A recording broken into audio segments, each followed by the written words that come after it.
ರೇಣುಕಾಸ್ವಾಮಿ ಕೊಲೆ ಕೇಸ್ಗೆ ಸ್ಫೋಟಕ ತಿರುವು. ಹತ್ಯೆ ನಡೆದ ಸ್ಥಳದಲ್ಲಿ ನಿಗೂಢವಾಗಿ ವ್ಯಕ್ತಿ ಪತ್ತೆ.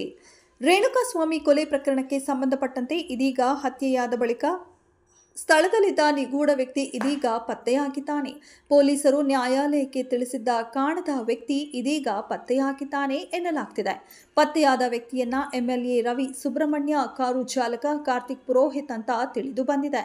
ಪ್ರದೋಷ ಸೂಚನೆ ಮೇರೆಗೆ ಕಾರ್ತಿಕ್ ಪುರೋಹಿತ್ ಸ್ಪಾಟ್ಗೆ ಬಂದಿದ್ದ ಕೊಲೆ ಸ್ಥಳದಿಂದ ಪ್ರದರ್ಶನವನ್ನ ಕಾರ್ತಿಕ್ ಪುರೋಹಿತ್ ಕಾರಲ್ಲಿ ಕರೆದು ಸದ್ಯ ಅಪ್ಪು ಕಾರ್ತಿಕೇಯ ಪೊಲೀಸರು ನೋಟಿಸಿದ್ದಾರೆ.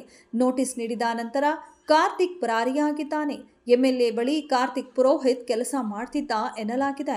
ಎಂಎಲ್ಎ ರವಿ ಸುಬ್ರಹ್ಮಣ್ಯ ಕಚೇರಿಯಲ್ಲಿ ಇದೀಗ ನಿಗೂಢ ವ್ಯಕ್ತಿ ಕಾರ್ತಿಕ್ ಪುರೋಹಿತ್ ಕೆಲಸ ಮಾಡುತ್ತಿದ್ದ ಎನ್ನಲಾಗಿದೆ. ಇದೀಗ ಪೊಲೀಸರು ಕಾರ್ತಿಕ್ ಪುರೋಹಿತನಿಗೆ ವಿಚಾರಣೆಗೆ ಹಾಜರಾಗಲು ನೋಟಿಸ್ ನೀಡಿದ್ದು, ನೋಟಿಸ್ ಬಂದ ತಕ್ಷಣ ಕಾರ್ತಿಕ್ ಪುರೋಹಿತ್ ಪರಾರಿಯಾಗಿದ್ದಾನೆ ಎನ್ನಲಾಗಿದೆ. ಕಾರ್ತಿಕ್ಗೆ ಆರೋಪಿ ದೀಪಕ್ ಅಮೌಂಟ್ ಆಫರ್ ಮಾಡಿದ್ದ. ನಿನ್ಗೆ 10 ಲಕ್ಷ ಕೊಡ್ತೇನೆ, ನಿನ್ನ ತಾಯಿಗೆ 5 ಲಕ್ಷ ಕೊಡ್ತೇವೆ, ಕೇಸ್ನಲ್ಲಿ ಬೇಲ್ ಮಾಡಿಸುವ ಜವಾಬ್ದಾರಿ ನಮ್ಮದು, ತಿಂಗಳಿಗೆ 3,000 ರೂಪಾಯಿ ಸಂಬಳ ಕೊಡುತ್ತೇವೆ, ಶೆಡ್ನಲ್ಲಿ ಕೆಲಸಕ್ಕೆ ಸೇರಿಕೊಳ್ಳುತ್ತೇವೆ ಎಂದು ಕಾರ್ತಿಕ್ ದೀಪಕ್ ಎಲ್ಲ ಮಾತಿಗೆ ಒಪ್ಪಿಕೊಂಡಿದ್ದ ಎನ್ನಲಾಗಿದೆ. ಆರೋಪಿ ದೀಪಕ್ನನ್ನ ಉಳಿಸಲು ಪ್ರಭಾವಿಗಳಿಂದ ಒತ್ತಡ ಬಂದಿದ್ದು, ಪ್ರಭಾವಿ ಶಾಸಕರ ತಂಗಿ ಮಗಳ ಗಂಡ ಆಗಿರುವಂತಹ ದೀಪಕ್ನನ್ನ ಉಳಿಸಲು ಶಾಸಕ ಪ್ರಯತ್ನ ಪಡುತ್ತಿದ್ದಾರೆ ಎನ್ನಲಾಗಿದೆ.